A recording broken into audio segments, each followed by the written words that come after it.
अरे भाई, क्या तुमने कभी नालंदा विश्वविद्यालय का नाम सुना है? सोचो, एक ऐसी जगह जहां एक समय में 10,000 से ज्यादा विद्यार्थी और 2,000 आचार्य एक साथ रहते थे और जहां पूरी दुनिया से लोग ज्ञान लेने आते थे। लेकिन फिर एक दिन उस ज्ञान के महासागर को आग के हवाले कर दिया गया, जो महीनों तक जलती रही। आज मैं तुम्हें सुनाने वाला हूं नालंदा की पूरी कहानी, शुरुआत से लेकर उसके विनाश तक। चलो शुरुआत से शुरू करते हैं। नालंदा की स्थापना 5वीं शताब्दी में गुप्त साम्राज्य के समय राजा कुमारगुप्त प्रथम ने की थी।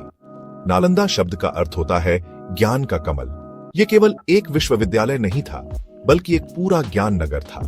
इसका मुख्य उद्देश्य था बौद्ध धर्म और उच्च शिक्षा को बढ़ावा देना। लेकिन यहाँ सिर्फ बौद्ध धर्म ही नहीं, बल्कि वेद, गणित, ज्योतिष, आयुर्वेद, दर्शन शास्त्र और बहुत सारे विषय पढ़ाए जाते थे। अब बात करते हैं वहां के विद्यार्थियों के जीवन के बारे में। अब सोचो जरा, उस समय का विद्यार्थी जीवन कैसा होगा। नालंदा एक रेजिडेंशियल विश्वविद्यालय था, मतलब शिक्षक और विद्यार्थी दोनों ही नालंदा के अंदर रहते थे। लगभग 10,000 विद्यार्थी और 2,000 आचार्य वहां रहते थे। और विद्यार्थी सिर्फ भारत से ही नहीं, बल्कि चीन, कोरिया, जापान, तिब्बत और मध्य एशिया से भी पढ़ने आते थे। लेकिन प्रवेश लेना बहुत कठिन था। पहले कठिन परीक्षा पास करनी पड़ती थी और पढ़ाई भी एकदम आधुनिक शैली में होती थी, जैसे डिबेट्स, डिस्कशंस, रिसर्च। यहाँ की लाइब्रेरी तो अद्भुत थी।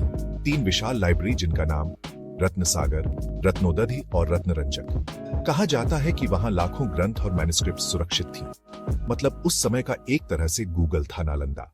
अब बात करते हैं नालंदा के स्वर्ण युग के बारे में। नालंदा का स्वर्ण युग था सम्राट हर्षवर्धन और बाद में पाल वंश के राजाओं के समय। उस दौर में नालंदा पूरी दुनिया का सबसे बड़ा शिक्षा केंद्र बन चुका था। और हाँ, प्रसिद्ध चीनी यात्री हुएनसांग शुआनजांग भी नालंदा आए थे। उन्होंने यहाँ कई वर्षों तक शिक्षा ली और अपने देश वापस जाकर नालंदा के बारे में इतना लिखा कि पूरी दुनिया को पता चला कि भारत में एक महान विद्यापीठ है। अब बात करते हैं नालंदा जैसे विश्वविद्यालय को कैसे तबाह किया। भाई, हर कहानी में एक दुखद मोड़ आता है। 12वीं शताब्दी में लगभग 11,193 ईस्वी के आसपास तुर्क बख्तियार खिलजी ने बिहार पर हमला किया। उसने नालंदा विश्वविद्यालय को नष्ट कर दिया। कहा जाता है कि उसने पुस्तकालय में आग लगा दी, जो लगातार 3 महीने तक जलती रही। सोचो, कितने ग्रंथ, कितनी पांडुलिपियां, सदियों का ज्ञान, सब कुछ राख हो गया। खिलजी का उद्देश्य था भारत की ज्ञान परंपरा और बौद्ध धर्म को मिटाना। और नालंदा का विनाश करके उसने न केवल भारत, बल्कि पूरी दुनिया को बहुत बड़ा नुकसान पहुंचाया। अब बात करते हैं उसके विरासत और समापन के बारे में। आज भी जब हम नालंदा का नाम लेते हैं, तो सिर्फ एक विश्वविद्यालय याद नहीं आता, बल्कि भारत की महान ज्ञान परंपरा याद आती है। अच्छी बात यह है कि 2010 में भारत सरकार ने बिहार के राजगीर में फिर से नया नालंदा विश्वविद्यालय स्थापित किया है, ताकि वह विरासत जीवित रहे।